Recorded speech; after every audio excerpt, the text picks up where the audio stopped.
Jadi sebenarnya yang kami lakukan itu kesepakatan antara orang tua, murid, dan guru gitu.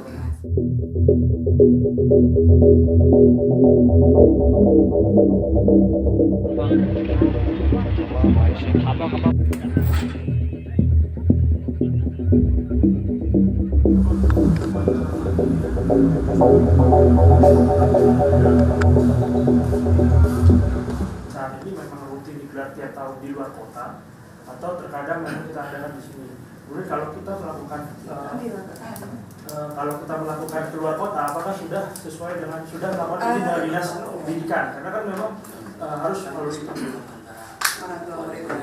Jadi sebenarnya yang kami lakukan itu kesepakatan antara orang tua, murid, dan guru gitu, Mas. Jadi tidak setiap tahun ada. Enggak.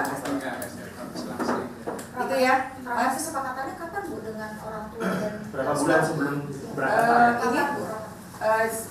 Begitu kenaikan kelas ya Pak, begitu kenaikan kelas sebulan sebelumnya dilakukan.